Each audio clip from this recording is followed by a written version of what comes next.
دیتا عمرو ابن سعد کے نام کہ عمرو میں نے تجھے مصالحت کے لیے نہیں بھیجا، جنگ کرنے بھیجا ہے، جنگ کر اور فوراً چند دنوں میں رزلٹ سنا، نتیجہ سنا، یا تو حسین سے بیعت کا مطالبہ کر، پیشکش رکھ کے وہ آئیں اور یزید کی بیعت کے لیے آمادہ ہو جائے تاکہ میں یزید کی بیعت لوں اور یزید کو پیغام بھیجوں کہ حسین نے امیر المومنین آپ کی بیعت کر لی، اور اگر بیعت سے انکار کرے جنگ کر اور قتل کر اور سر لے کر آ، مصالحت کے لیے میں نے نہیں بھیجا۔ پھر شمر کو کہا کہ یہ تو میں نے عمرو ابن سعد کے نام خط لکھا ہے، زبانی طور پر تجھے میں تاکید کرتا ہوں کہ اگر عمرو ابن سعد کو تو دیکھے کہ پشو پیش کر رہا ہے جنگ لڑنے میں، پہلے اس کا سر قلم کرنا اور پھر تو فوج کا سپہ سالار، فوج کے سپہ سالار کی اس کو لالچ دیا۔ شمر کہتا ہے کہ امیر میرے بھانجے بھی ساتھ میں آئے ہوئے ہیں۔ حضرت عباس کے 3 بھائی اور تھے، کل 4 اولادیں تھی۔ حضرت اس میں ایک کا نام تھا عبداللہ، دوسرے کا نام تھا عثمان، تیسرے کا نام تھا جعفر، چوتھے آپ عباس تھے، 4 آپ کے کل 3 بھائی اور تھے۔ کہا میرے بھانجے کو بھی حسین اپنے ساتھ لے آیا ہے، جنگ ہوں گی میرے بھانجے بھی مارے جائیں گے، امیر میں چاہتا ہوں میرے بھانجے کے لیے امان نامہ دے دو۔ اس نے کہا اچھا ٹھیک ہے، تیری خاطر میں امان نامہ لکھ دیتا ہوں۔ اس نے امان نامہ لکھا کہ یہ 4 لوگوں کو نہ مارا جائے، میں نے ان کو امان دی، شمر کے ذریعے، شمر کی سفارش پر میں ان کو امان دیتا ہوں۔ خط لیا، خوشی خوشی آیا، اور جب یہ شمر وہاں پہنچا تو اس نے آواز دی، عمرو کو خط دیا، کہا کہ امیر کا یہ حکم ہے، اب یہ بتا فوج کی کمانڈنگ تو کرے گا یا فوج میرے حوالے کرتا ہے؟ کچھ دیر عمرو نے سوچا، کہا کہ بدبخت مسئلہ حل ہو گیا تھا، ساری معاملہ اور ساری بات سمجھ میں آ گئی کہ تو نے معاملے کو پلٹا دیا ہے، ابن زیاد کو ورگلا دیا ہے۔ خیر اگر جہاں تک فوج کی سپہ سالاری کا معاملہ ہے تو میں سپہ سالاری ہاتھ سے جانے نہیں دوں گا، کیونکہ اسی سپہ سالاری کے ذریعے رے تک میرا راستہ بنتا ہے، رے کی حکومت کا لالچ میرے دل سے جاتا نہیں ہے، میں خود اس فوج کی کمانڈنگ کروں گا اور اس مارکے کو سر کروں گا، میں ہی رہوں گا اس کا سالار، تو میری کمانڈ میں سپاہی کی حیثیت سے جو ہے جنگ لڑے گا۔ اس نے کہا کہ میرے بھانجوں کے لیے امان ہے، قریب باہر آیا، میدان کے قریب آواز دیا، کہاں ہے میرے بھانجے عباس، کہاں ہے میرے بھانجے عبداللہ، کہاں ہے بھانجے عثمان، اور کہاں ہے جعفر؟ حضرت عباس نے سنا لیکن آپ ہلے نہیں، کھڑے رہے۔ امام حسین بھی دیکھ رہے ہیں کہ آواز دے رہا ہے۔ آپ نے کہا عباس جاؤ، تمہارا ماموں ہے، بلا رہا ہے۔ کہا حضور ماموں ضرور ہے لیکن آج ہمارے دشمنوں کی صف میں ہے۔ کہا دشمن نہ کہو، ابھی جنگ تو ہوئی نہیں، ابھی تو مصالحت کی کوشش ہو رہی ہے، ممکن ہے مصالحت ہو جائے، ابھی جنگ کے لیے تھوڑی بلا رہا ہے، مصالحت بات کرنے بلا رہا ہے، جاؤ سن لو کیا کہتا ہے، آخر تمہارا ماموں ہے۔ حضرت عباس کو جب امام نے حکم دیا تو حضرت عباس علمبردار تنہا نکلتے ہیں، قریب پہنچے، کہا کیا چاہتا ہے شمر؟ کہا کہ تمہارے لیے میں نے امان لے لی ہے، میں چاہتا ہوں کہ حسین کا ساتھ چھوڑ کے ہمارے ساتھ آ جاؤ۔ کہا بتا تیرا امان نامہ، میں بھی تو دیکھوں کہ واقعی امان لی ہے کہ صرف ہوائی باتیں ہے۔ کہا بھانجے مجھ پر یقین نہیں ہے، یہ دیکھو امیر کا امان نامہ۔ جیسی کاغذ اور تحریر پیش کیا، سامنے دیا، عباس علمبردار نے تحریر کو پھاڑا، زمین پر رکھا اور پیروں سے کچلنے لگے۔ کہا شمر یہ ہے تیرے امان کی وقت ہمارے نزدیک، خدا کی قسم لعنت ہے تجھ پر کہ نبی کے شہزادے خاتون جنت کے دلبر کے لیے امان نہیں اور ہمارے لیے امان لاتا ہے۔ ایسی امان کو ہم ٹھوکروں میں رکھتے ہیں کہ جس میں شہزادے رسول کو امان نہ دی جائے اور غلاموں کو امان دی جائے، آقا کو چھوڑ کر تو غلاموں کو امان دے رہا ہے، یہ تیری امان کی حیثیت ہے ہمارے نزدیک۔ شمر نے سمجھانے کی کوشش کی، آپ پلٹے اور واپس آ گئے۔ امام عالی مقام یہ منظر دیکھ رہے تھے، پوچھا کہ کیا ہوا، کیا تحریر تھی؟ کہا حضور ایسی ایسی تحریر تھی آقا۔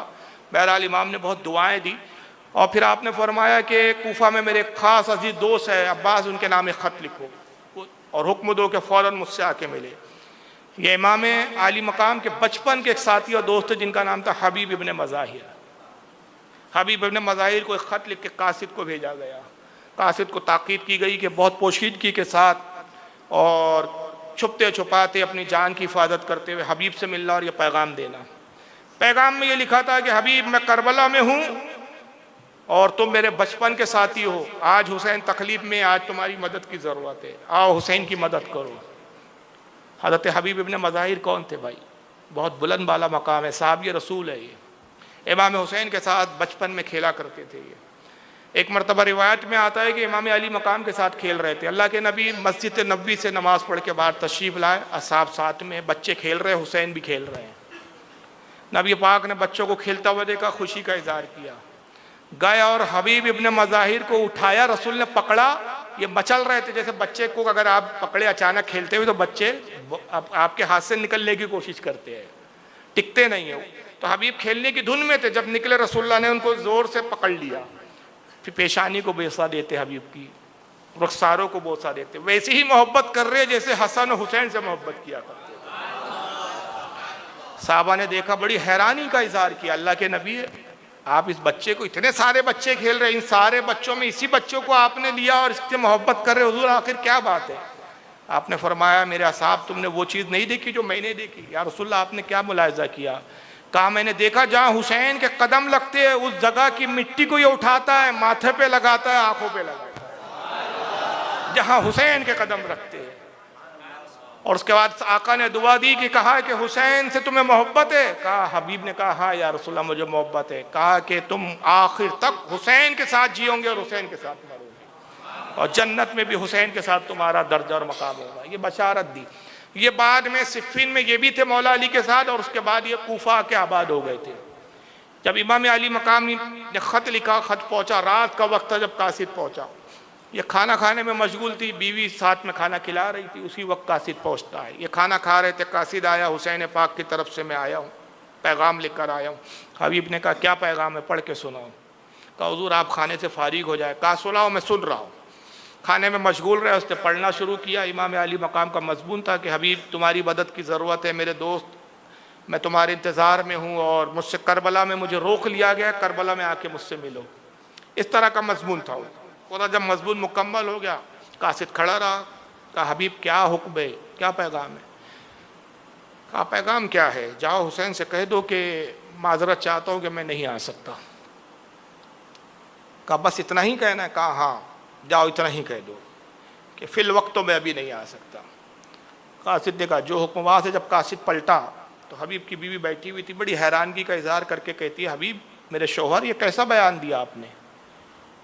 کہا کیا تم یہ چاہتی ہو کہ میں حسین پاک کے پاس جاؤں اور مارا جاؤں؟ اگر میں مر گیا تو تم بیوہ ہو جاؤں گی، بچے یتیم ہو جائیں گے، میرے بعد تمہارا کیا ہوں گا؟ اس جنگ میں موت یقینی ہے، کیونکہ میں بھی حالات سے واقف ہوں، اور حالات جو میرے پیش نظر ہے مجھے یہ اطلاعیں اور خبریں مل رہی ہے کہ حسین پاک کے ساتھ کوئی بڑا لشکر نہیں ہے، ہزاروں کی تعداد ہے جو ان کو گھیرے ہوئے ہیں، اور حسین کے ساتھ اس وقت صرف 71 70 یا 72 لوگ ہیں. اگر میں چلا گیا تو کوئی فوج میں بہت بڑا اضافہ نہیں ہو جائے گا، اور اتنے ہزاروں کے مقابلے میں یہ 70 72 لوگ کوئی کام نہیں آنے والے. جنگ ایسی جیتی نہیں جا سکتی، یہ خودکشی ہے، اور میں خودکشی کو ناپسند کرتا ہوں. بس جیسی حبیب کی بیوی نے سنا، جلال میں اٹھتی ہے، کھانے کی پلیٹ کو آگے سرکایا. کہا تیرے ساتھ کھانا بھی میرا حرام، اور ایک لمحہ بھی تیرے ساتھ رہنا حرام. میں تجھ سے طلاق چاہتی ہوں، مجھے طلاق دے. حبیب نے کہا کس بات کی طلاق؟ کیا ہو گیا؟ تیری ضرورت تو پوری ہو رہی ہے، کس بات کے لیے طلاق چاہتی ہے؟ کہتی ہے کہ اس شخص کے اور اس مرد کے ساتھ میں رہنا پسند نہیں کرتی جس کے دل میں امام حسین کی جان سے زیادہ اپنی جان عزیز ہو. مجھے ایسے شخص کے ساتھ زندگی نہیں گزارنی. بس حبیب نے جیسے سنا اٹھے، آنکھوں میں آنسو تھے. محبت سے بیوی کو گلے سے لگا لیا اور کہا کہ نیک بخت شریک حیات، میں تجھے آزما رہا تھا. کیا تو یہ سمجھتی ہے کہ میں جان کی محبت میں حسین کو چھوڑ دوں گا؟ حسین پاک کے قدموں پر حبیب کی ہزاروں جانیں قربان ہیں. میں تجھے صرف آزما رہا تھا، دیکھنا چاہ رہا تھا کہ اگر میں نکل پڑوں تو کہیں تو میرے پیروں کی زنجیر نہ بن جائے، یہ نہ کہے کہ آپ کے بعد کیا ہوں گا. لیکن الحمدللہ اللہ کا کروڑا شکر ہے کہ اس نے ایک نیک سیرت بیوی مجھے عطا کی، بہت دعائیں دی. اور پھر اس کے بعد غلام کا وعدہ دی. غلام سے کہا جا استبل سے میرا فلا گھوڑا لے، جو بہت جنگجو گھوڑا ہے، جنگوں میں کام آتا تھا گھوڑا، اور اس کا نام بھی تھا کچھ. کہا اس گھوڑے کو لے اور تو پوشیدگی کے ساتھ فلا کھنڈر پہ لے جا گھوڑا. اگر میں گھوڑے پہ سواری کرتے ہوئے نکلا تو مجھے سپاہی روکیں گے راستے میں، سوالات کریں گے، بہت ممکن ہے کہ حسین پاک کے پاس پہنچنے سے پہلے ہی گرفتار نہ کر لیا جاؤں. لہذا بہتر ہے کہ تو گھوڑا لے جا، تجھے روکیں گے تو غلام ہے، تو کہہ دینا کہ میرے آقا نے کسی کام کے لیے بھیجا ہے، تجھے کوئی نہیں روکے گا، تو چھوڑ دیا جائے گا. میں پیدل آتا ہوں پھر اس کھنڈر میں، کھنڈر کا نشاندہی کی، میں وہاں آ کے تجھ سے ملاقات کرتا ہوں. چنانچہ غلام گھوڑا لے کے پہنچا، کھنڈر میں پہنچا، اب انتظار کر رہا ہے. بہرحال غلام کو تو کسی نے روکا نہیں. غلاموں کے لباس حلیے ایسے ہوتے تھے کہ لوگ جان اور پہچان لیتے تھے کہ غلام ہے، کسی کام کے لیے بھیجا ہے کس کے آقا نے. ابھی پیدل چلتے رہے. کچھ لوگوں نے روکا بھی تو کہا کہ بس کسی سے ملاقات کرنے جا رہا ہو. تو کسی کو شک نہیں ہوا کہ یہ امام حسین سے ملنے جا رہے ہیں، کیونکہ ظاہری طور پر نہ ہتھیار تھے، نہ سواری تھی، نہ گھوڑا تھا، نہ کچھ تھا، صرف تلوار تھی، اور عام طور پہ تلوار سب حمائل کر کے گھومتے ہی تھے. اس طرح حبیب بڑے مشکل سے سرحدوں سے پار ہوتے ہوئے اس کھنڈر پہ پہنچتے ہیں۔ اب یہ سارے سپاہیوں کی نگاہوں سے بچ کر نکلنے میں کافی تاخیر ہو گئی تھی حبیب کو، اور جب تاخیر ہو گئی تو ادھر غلام گھوڑے سے گفتگو کر رہا ہے، اکتا گیا کافی دیر کی، آقا آئی نہیں، اتنی دیر ہو گئی، آقا کہاں رک گئے، کہیں گرفتار تو نہیں ہو گئے؟ پھر سوچتا ہے کہ نہیں، گرفتار تو ہو نہیں سکتے کہ آقا تو پیدل ہے اور پیدل لوگوں کو گرفتار نہیں کیا جاتا۔ تو گھوڑے سے کہتا ہے کہ گھوڑے معلوم ہوتا ہے کہ آقا نے جوش میں کہہ تو دیا کہ حسین سے ملنا ہے، لیکن بعد میں شاید زندگی کی محبت غالب آ گئی اور آنے سے شاید انکار کر دیا۔ اس طرح کی بات کہا کہ ہے گھوڑے سے گفتگو کرتا ہے، کہتا ہے گھوڑے اگر میں آزاد ہوتا قسم خدا کی حسین پاک کے قدموں میں اپنی جان نثار کر دیتا۔ میں غلام ہوں، پابند ہوں، میں مجبور ہوں کہ شریعت مجھ کی حدودیں ہیں میرے لیے۔ گفتگو ہو رہی ہے، اسی وقت حبیب پہنچتے ہیں اور غلام کی یہ باتوں کو سن لیا۔ جب سنا تو آپ بڑے خوش ہوئے اور کہا کہ غلام تیری میں نے باتوں کو سن لیا، قسم خدا کی تو یہ جذبہ رکھتا ہے، میں اتنا خوش ہوا کہ جا آج سے میں تجھے آزاد کرتا ہوں، اب تو آزاد ہے، لوٹ جا۔ اس نے کہا آقا میں آزاد ہوں، اب میں آپ کے ساتھ چلوں گا۔ کہا میں تجھے اپنے ساتھ رکھنا پسند نہیں کرتا۔ کہا آقا اب آپ مجھے حکم نہیں چلا سکتے، میں آزاد ہو چکا ہوں، اب میں اپنی مرضی کا مالک ہوں۔ کہا اچھا تو بھی میرے ساتھ چل۔ 3 محرم الحرام کو حبیب ابن مظاہر رضی اللہ تعالیٰ عنہ امام علی مقام سے آ کر مل جاتے۔ دیکھیں کربلا کی ایک ایسی داستان ہے کہ جن کی قسمتوں میں امام کی قدموں میں جان دینا تھا، جنت پانا تھا، دور تھے قریب ہو گئے، اور جن کی قسمتوں میں نہیں تھا قریب تھے اور غدار واقع ہو گئے۔ یہ اللہ کی سعادت ہے، جس کو چاہتا ہے اللہ تعالیٰ فضل عطا کرتا ہے۔ شمر ایک بڑی فوج لے کر آیا اور اس کے بعد بھی پھر فوج آتی رہی، یہاں تک کہ 3 تاریخ سے لے کر 7 محرم الحرام تک فوجوں کی ٹکڑیاں آتی رہی اور درمیان میں کوئی مصالحت کی صورت بن نہیں پائی۔ امام علی مقام اپنے خیمے میں رکے ہوئے ہیں اور عمرو بن سعد اپنے خیمے میں ہیں اور کوئی گفتگو آپس میں ہو نہیں رہی ہے۔ بس اتنا ہے کہ امام علی مقام کو گھیر کے رکھا گیا ہے کہ یہ مکہ کی طرف نہ لوٹ پائے، لوٹ نہیں سکتے، بس یہ ایک پابندی لگا دی گئی ہے، ایک سختی کر دی گئی ہے۔ 3 محرم سے لے کر 7 محرم تک فوج آتی رہی اور 7 محرم کو پھر ایک بڑا لشکر 500 کے ساتھیوں کے ساتھ عمرو بن حجاز آخری دستہ لے کر پہنچتا ہے اور یہ کل تعداد 22,000 کی ہو جاتی ہے۔ اور یہ 22,000 کی تعداد بتا رہی تھی کہ یزیدی بھی جانتے تھے کہ 72 یہ ضرور ہے، لیکن ان میں کا ایک ایک اہل بیت کا جانثار، ایک ایک فرد کئی ہزار پر بھاری ہے۔ تو ہمارے ہاں کی روایت ہے تو 22,000 کی آخری تعداد بتاتی ہے۔ بعض محدثین علماء نے 12,000 بھی لکھا ہے کہ 12,000 کی جمعیت تھی، بعض نے 20,000 15,000، آخری جو تعداد آخری روایت کی جو ملتی ہے ہمارے یہاں 22,000 کی۔ لیکن ہمارے فریق مخالف جو ہے ان کا مبالغہ بہت ہے، انہوں نے 2 لاکھ تعداد بتا دی ہے۔ کہتے ہیں کہ کربلا میں یزیدی 2 لاکھ تھے۔ اب پھر وہی سوال ہوتا ہے کہ میدان کتنا بڑا تھا، تو بہرحال یہ لمبو چھوڑو ہے تھوڑے یہ لوگ۔ 7 محرم کو جب عمرو بن حجاج کی دستہ پہنچتا ہے تو ساتھ میں ایک پیغام تھا اس کے ابن زیاد کا کہ جب تو کربلا پہنچ جائے تو سب سے پہلا کام یہ کرنا پہنچتے ہی جو 500 سپاہی تیرے ساتھ بھیجے جا رہے ہیں نہر فرات پر پیرے بٹھا دو۔ حسین کے لشکر میں پانی کا ایک قطرہ نہیں جانا چاہیے۔ اس سے پہلے تک اسی نہر فرات سے اہل بیت کے افراد اور آپ کے جانثار بھی پانی لیتے تھے، پیتے تھے، وضو کرتے تھے۔ 7 محرم کو جب پیغام لے کر یہ آیا اور 500 سپاہی عمرو بن حجاج جو اپنے ساتھ لایا نہر فرات پہ پہرا بٹھا دیا، اور اہل بیت اطہار اور ان کے جانثاروں کے خیمے اور نہر فرات کے درمیان میں 500 لوگ گھائل ہو گئے اور 7 محرم کو پانی روک دیا گیا۔ یہ بھی ایک عجیب بات تھی کہ امام علی مقام نے حور کو پورا پانی پلا دیا تھا اس کے لشکر کو۔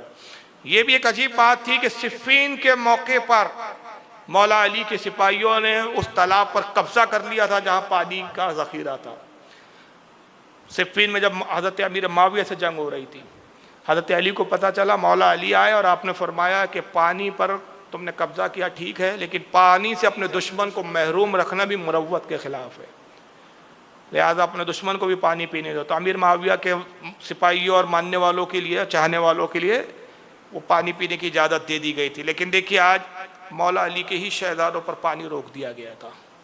اس روایت کو امام ابن ابی شیبہ نے لکھا ہے المصنف حدیث نمبر 39,005 کے تحت۔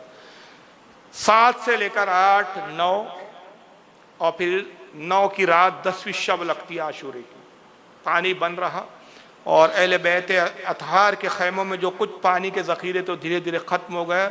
7 محرم کو پہرا، صبح پہرا لگا، شام تک کوئی پانی کے لائے پینے کا معاملہ نہیں تھا، اور 8 کی صبح سے لے کر پھر 10 تک یہ سب بھوکے اور پیاسے رہے، کیونکہ پانی نہیں ہے تو نہ کھانا بنانے کے لیے پانی کا مطلب کوئی ضرورت پڑتی ہے تو پانی نہیں، وضو کے لیے پانی نہیں، پینے کے لیے پانی نہیں، تیمم پہ نمازیں پڑھی جاتی تھی۔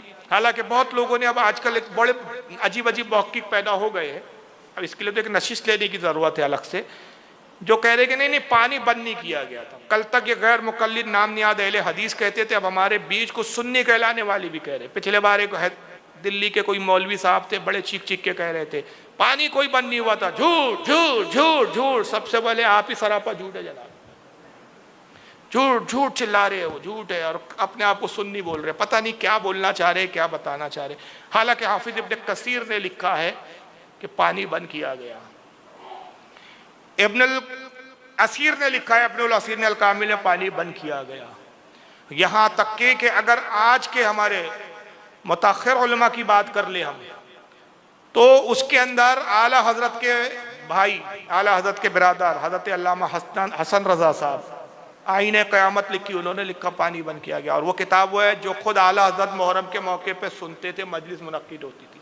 سرکار مفتی اعظم ہند رحمۃ اللہ علیہ فتاوی مصطفیہ پہ فرماتے ہیں کہ کتاب بڑی بہترین اور بہت پختگی کے ساتھ لکھی ہے حسن میاں، حسن رضا نے، ہمارے چچا جان نے، اور حضرت فرماتے ہیں کہ جس کو مستند اور صحیح ترین روایت دیکھنی ہو وہ حسن میاں کی آئین قیامت پڑھ لے۔ اور مفتی اعظم فرماتے کہ خود اعلیٰ حضرت محرم میں محفل جب منعقد کرتے تو یہی کتاب پڑھ کے بیان کیا جاتا تھا، انہوں نے لکھا ہے صاحب۔ کئی علماء نے، ہمارے بعد کے بھی علماء نے لکھا ہے، لیکن اب یہ عجیب بات ہوئی۔ تو بہرحال چلیے، ابھی موقع نہیں ہے حوالے دینے کے لیے، میرے پاس حوالے کافی موجود ہے۔ الغرض کے 9 تاریخ اور رات کے جب رات ہوتی ہے عاشورے کی شب لگتی ہے، مغرب کے بعد سے 10 عاشورے کی شب لگ گئی، اور آج بھی عاشورے کی ہی شب ہے جس وقت ہم بیٹھے ہیں۔ عمرو بن سعد رات ہی میں فوج کو جمع کرتا ہے، صفوں میں لگاتا ہے، اور حکم دیتا ہے کہ حسین کے خیموں کی طرف کوچ کرو، اور رات ہی میں جنگ کی جائیں گی، رات ہی میں حملہ کیا جائے گا۔ روایتوں میں آتا ہے کہ امام علی مقام نماز عشاء سے فارغ ہو کر اپنے خیمے کی چوب جو ہوتی ہے، بلی جو ہوتی ہے، اسے ٹیک لگا کے آرام کر رہے تھے کہ نیند لگ گئی آپ کی۔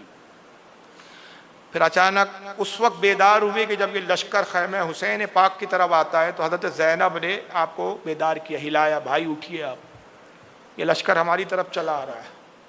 جب آپ اٹھتے ہیں تو کہا کہ بہن زینب، ابھی میں نے خواب دیکھا کہ نانا خواب میں تشریف لائے، اور نانا ارشاد فرما رہے تھے کہ حسین یہ آخری شب ہے، کل تم مجھ سے ملاقات کرو گے، اور نانا آب کوثر کا جام لیے ہوئے کہ کہہ رہے ہیں کہ حسین بس کل تم ملاقات کرو گے، اور یہ آب کوثر سے میں تمہیں سیراب کروں گا، یہ ہماری آخری شب ہے، آخری رات ہے۔